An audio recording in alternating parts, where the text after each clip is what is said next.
What's up, guys? How are you? Happy Sunday. Welcome into another episode of the Daily Juice podcast here, presented by BettingPros. My name is Matt Peralt.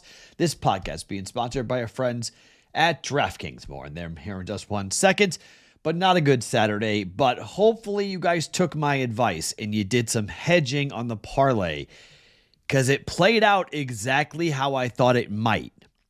We got the first leg in easy, get the W. Not easy, but Oregon wins. It was a little hairy. Oregon wins. They win 16-13. The Creighton Blue Jays destroy Kansas City. We got that right. John Jones runs through Stipe Miocic in the third round. He ends it. And then BYU's got the ball, and they're driving. At halftime, I took some hedging just so I didn't lose. And then as the drive was going on, I jumped on the Discord channel and said, hey, guys, if you want to get out, good time to get out. Some of you guys cashed out. Some of you guys hedged out.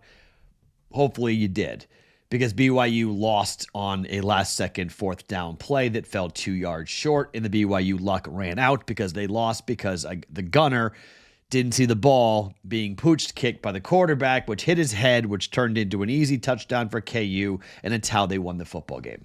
The good news for us here on all this is that the under came in easily with BYU, so under 57.5 was never in doubt, so we won a unit there. The Celtics went 8 for 27 from behind the arc in the first half. They won the game on a last-second three. The game flew over. Should have bet the over in the game and been done with it, but team total, if the Celtics are going to shoot 27 threes in a first half and they score 56 points, it was a good bet. I'm not mad at the bet. I'd make it every time, okay? It just was an off night in the first half shooting for Boston. 8 for 27. They're not going to do that very often when they take 27 threes. If they hit 3 more threes, if they go 10 for 27 or 11 for 27, which is very much, in their abilities, the game, the first half goes over. So we missed that. Tennessee had to give up a last-second touchdown. That sucked. So that was it. I mean, they lost by 14, but they had it potentially. They may have lost by 10, but they lost by 14 on that. So we missed on that. So 1 and 3, down 2.25 units on the day, which puts us a little bit up against it here on a Sunday, because we need to have a pretty good winning day here. We're down about 2.5 units for the week.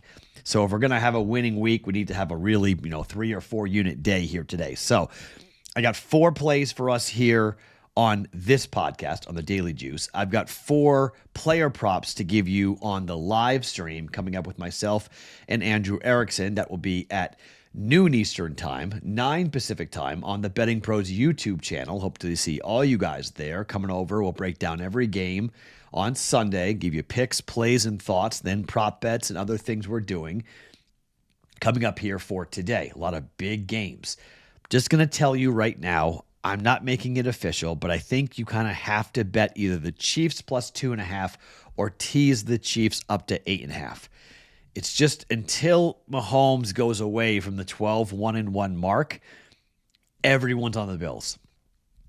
Everyone. People are on the Bills big, like blowout potential. The Bills are going to blow the Chiefs out. They're going to expose them. Okay, I could be wrong. I'm not going to bet it officially, but I mean, really?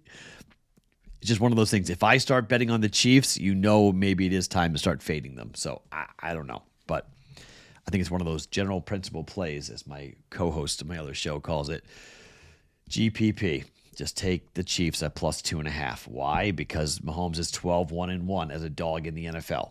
Until that trend stops, I don't know how you don't bet Patrick Mahomes. But that is not part of the official card for the Daily Juice podcast here for today. The DraftKings Pick 6 app is available for new players. You play $5, you get $50 instantly in Pick 6 credits. I will give you a DraftKings Pick 6 tomorrow night for Houston and Dallas. Why? Because the game is awful. And I'm going to need something to watch because I don't want to watch the game. So I'm going to give you guys a Pick 6 play with 3 or 4 prop bets for the Texans and the Cowboys. We'll do that coming up tomorrow on tomorrow's Daily Juice podcast. So if you're looking for that, hopefully you guys will go and search that out because it should be, Yeah, it's going to be a tough game to watch on Monday night. How about that? Gambling problem? Call 1-800-GAMBLER. Help is available for problem gambling. Call 888-789-7777 or visit ccpg.org in Connecticut. 18 plus in most jurisdictions, but other age and eligibility restrictions may vary.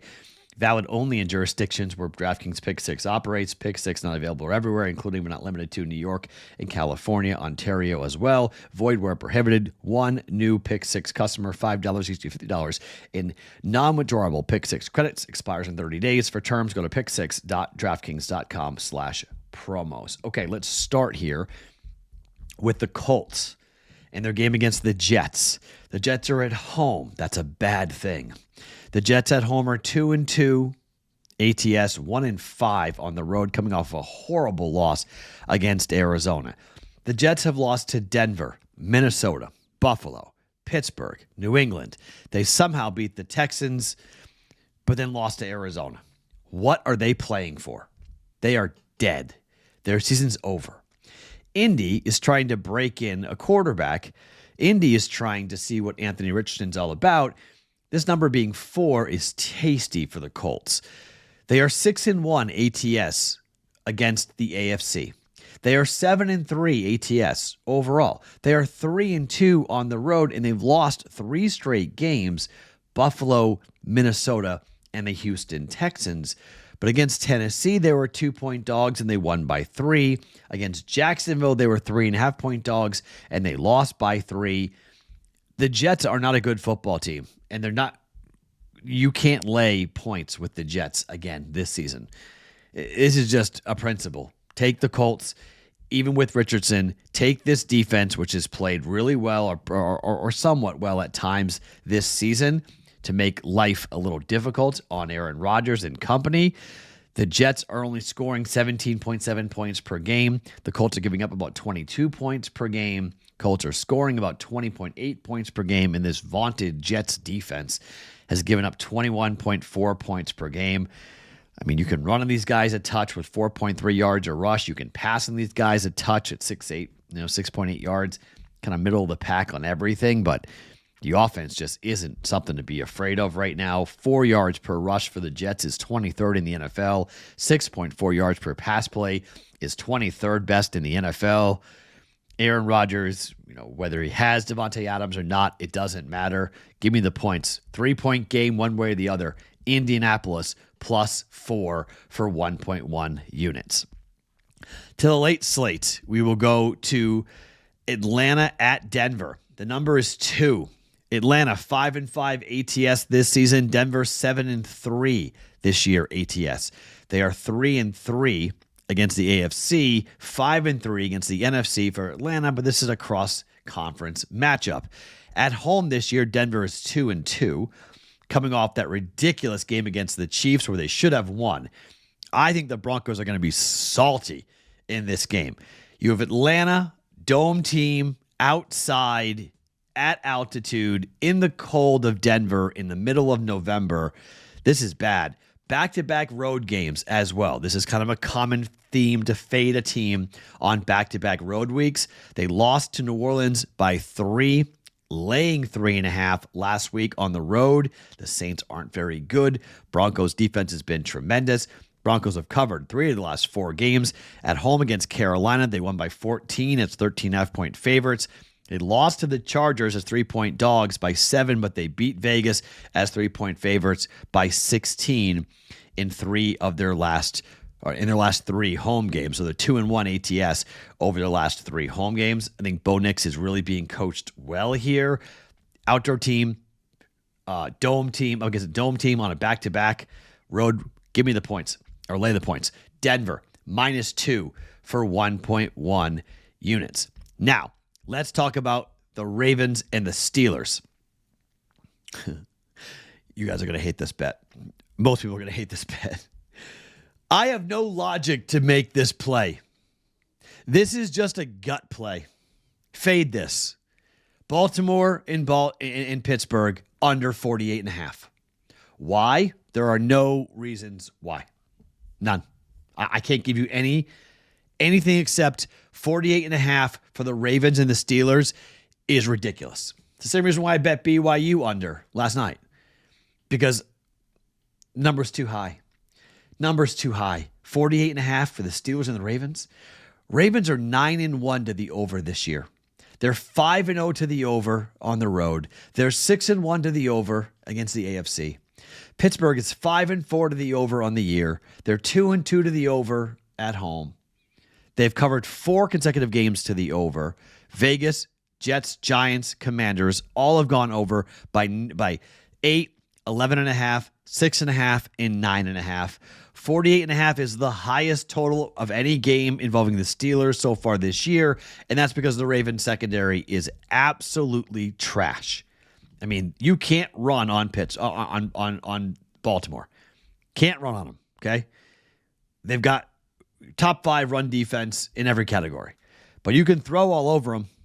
I mean, you can throw all over them. Number 1, 3.4 yards per rush. Number 1 in the NFL. 21.6 opposing rushes per game. Number 2. 73 yards given up on the ground per game. That's number 1. Now, it might look great to say that, but it's because their pass defense is horrible. 7.9 yards pass per play, that's 29th. 39.8 pass attempts per game, that's last in the NFL. 294.9 yards per game given up through the air, that's last in the NFL. We're going to let Russ cook? Maybe. Just something says under. It's Pittsburgh and Baltimore. Under 48.5, betting under 1.1 units. Fade it. It's probably a losing bet, but fade it. And the weekly teaser is involving Steelers and these Ravens. It's 3.5. I'm teasing it up to 9.5. Pittsburgh at home as 9.5-point dogs. And on the other side, I'm taking the Niners from 6.5 and pulling it down to 0.5 point. The Niners have won 6 consecutive games over the Seahawks. They have Christian McCaffrey back. They are at home.